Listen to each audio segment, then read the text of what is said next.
Makanya di sini jangan main-main dengan kekuatan Allah. Betul? Betul? Jangan coba-coba sombong. Betul? Ini juga peringatan nih buat pejabat-pejabat Indonesia, jangan sombong, jangan sombong. Betul? Betul? Baru kayak sedikit udah mager laut. Udah gitu anehnya 30 km laut dipagar. Dari RT, RW, lurah, camat sampai presiden nggak tahu. Lu buta. Kacau tidak? Kacau tidak? Saya mau tanya, pagar 30 km tuh pendek apa panjang? Pendek apa panjang? Sekarang saya mau tanya, di pinggir laut kita ada petugas kita tidak? Ada tidak? Pengawas laut ada tidak? Apa iya mereka nggak tahu? Dia mau bodohin rakyat. Ditanya, ini bagaimana Pak? 30 km. Menteri ditanya, nggak tahu. Ngapain lu jadi menteri? Digaji mahal nggak tahu. Kacau tidak? Kacau tidak? Bukan nggak tahu, udah pada terima sogokan. Nah, dia terima sogokan, dia nggak sangka kalau rakyat marah. Pinggir laut itu milik negara, bukan milik pribadi. Nggak boleh saudara orang main pagar laut. Sombongnya sekarang begitu udah ramai apa dia bilang? Enggak, itu swadaya masyarakat, swadaya nelayan. Itu pagar harganya puluhan miliar, terus nelayan yang keluarin duit dari mana? Kacau tidak? Kita ini semua dianggap goblok saudara. Pemerintah anggap kita goblok, menteri anggap kita goblok, DPR anggap kita goblok. Saudara, itu bangun pagar 30 km pakai bambu betung yang panjang-panjang, hitung aja dah harganya. Itu miliaran. Nelayan dari mana duitnya? Tiap hari makan ikan asin, ikan segar dia jual, ikan asin buat di rumah. Betul? Betul? Jangan ngebodohin rakyat saudara. Alhamdulillah nelayan yang jujur masih banyak. Nelayan yang jujur ngomong enggak, itu bukan masyarakat yang bangun. Bukan itu pengusaha yang bangun. Nah makanya saya mau ingatkan kepada pengusaha khususnya 9 naga, jangan mancing kami marah. Nanti kalau kami umat Islam sudah marah, kalian 9 naga akan kami jadikan 9 cacing. Takbir, siap berjuang, siap melawan mereka, siap cacingkan naga. Takbir.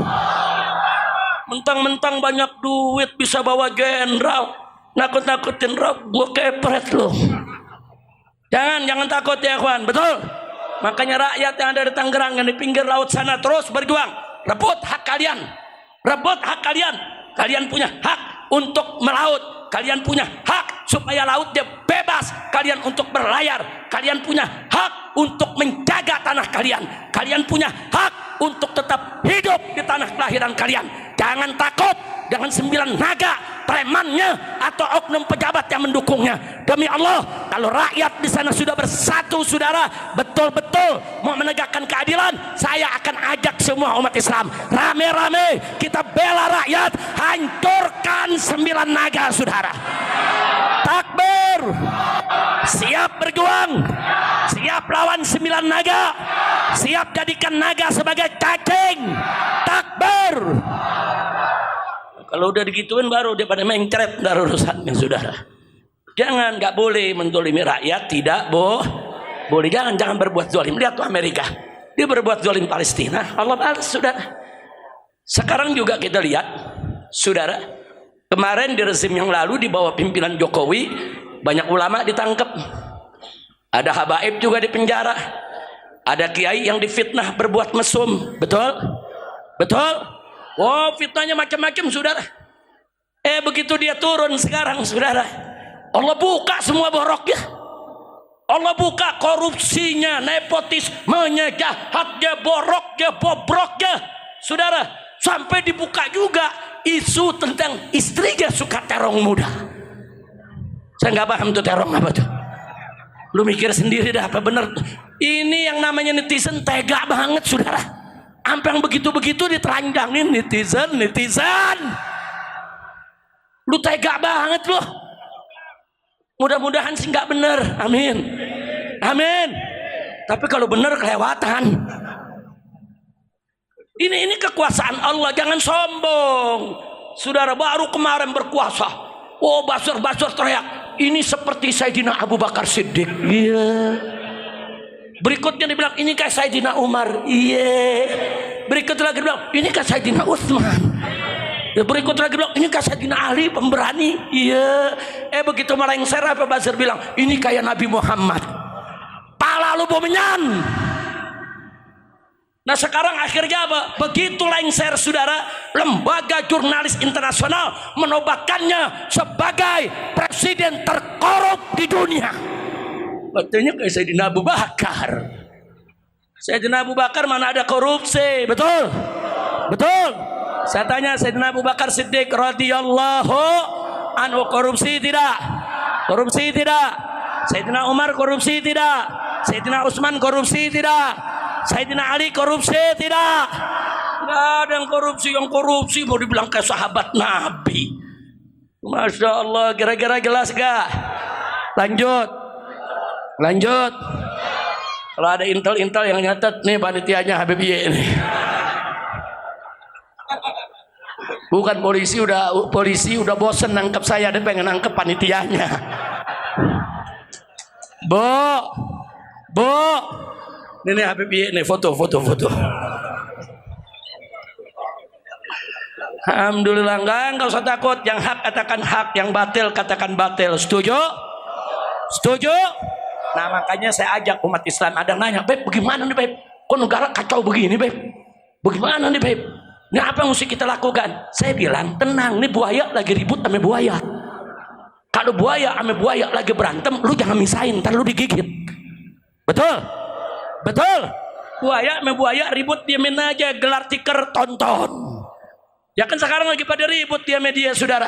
Main bongkar-bongkaran borok, bongkar-bongkaran korupsi, bongkar-bongkaran kejelekan, saling melapor ke polisi. Akhirnya apa? Maling nangkep maling, yang ditangkap maling, yang nangkep maling juga saudara.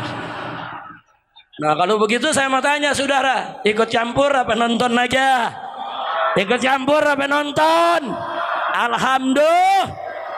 Saudara, ini pertolongan Allah. Karena apa? Karena saya dengar kiai-kiai di pondok-pondok pesantren, di majelis-majelis taklim, umat Islam di masjid-masjid, di musolah-musolah, apalagi di tablik begini. Saudara, se-Indonesia, saudara hampir tiap hari terdengar sholawat asghiril zalimin bid zalimin. Betul? Di sini dibaca gak? Nah itu kan kita minta kepada Allah, asghiril zalimin bid zalimin ya Rabb. Bikin sibuk orang yang zalim dengan orang yang zalim. Aduk mereka. Nah digobul oleh Allah. Sekarang ini saudara, buaya sama buaya ribut, anjing sama anjing saling gigit, serigala sama serigala saling serang, monyet sama monyet saling cakar-cakaran, maling sama maling saling tangkap. Ini doa siapa? Doa umat Islam. Siapa yang gobulkan? Tunggu sebentar lagi nih, akan ada yang masuk penjara nih insyaallah. Nah, enggak usah khawatir. Kita mau bongkar semua, kita mau ubar. Siapa yang bertanggung jawab di KM50 saudara? Siapa yang bertanggung jawab dengan semua korupsi yang ada? Siapa itu yang koruptor saudara, triliun-triliunan menyusahkan umat saudara? Semua akan kita bongkar, kita seret. Mereka harus digebloskan ke penjara. Betul? Takbir. Prabowo waktu pertama kali dilantik cakep pidatonya. Kita akan kejar semua koruptor sampai ke Antartika. Cakep, takbir. Cakep gak ceramahnya? Cakep gak pidatonya? Saya bisikin lewat orang-orangnya. Kasih tahu Prabowo, jangan kejar koruptor ke Antartika, cukup kejar yang ada di antara kita. Setuju? Jauh-jauh amat Antartika di depan mata kita ada, betul gak? Oke teman-teman semua, itulah tadi ceramah dari Habib Rizik yang menyinggung persoalan yang tengah terjadi di tengah masyarakat, yaitu soal pagar laut sepanjang 30 km yang sampai saat ini belum ditemukan siapa dalang di balik pembuatan pagar laut tersebut. Walaupun staf desa di sekitaran pagar laut tersebut mengatakan bahwa yang membuat pagar laut itu ya nelayan. Namun rasanya tidak masuk akal ya, karena pembuatan pagar laut sepanjang 30 km itu membutuhkan biaya yang sangat banyak. Kalau itu nelayan ya buat apa kan? Buang-buang duit buat membuat pagar laut seperti tersebut. Yang ada itu hanya menyulitkan nelayan untuk mencari ikan, bukan untuk membantu nelayan untuk mendapatkan ikan. Berbagai macam alasan itu yang justru yang mengatakan itu yaitu staf desa setempat ya. Justru yang nelayan asli seperti Pak Kolit, walaupun orang Serang yang sering mencari ikan di laut sekitaran itu, justru mengatakan bahwa pagar laut ini sangat mengganggu ya aktivitas nelayan untuk mencari ikan. Berbeda dengan keterangan staf desa. Pada akhirnya Presiden Prabowo Subianto memerintahkan TNI Angkatan Laut untuk mencabut pagar laut tersebut, dan TNI Angkatan Laut tidak sendirian mencabutnya. Dia mengajak para nelayan, dan sangat banyak ya nelayan yang membantu TNI Angkatan Laut kemarin itu mencabut pagar laut tersebut. Dan banyak sekali tadi video dari Habib Rizik yang mengkritik pemerintahan, bahkan membongkar rezim sebelumnya.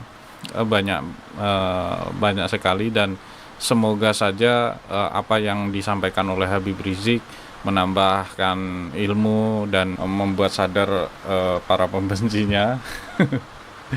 Dan sampai jumpa di video berikutnya.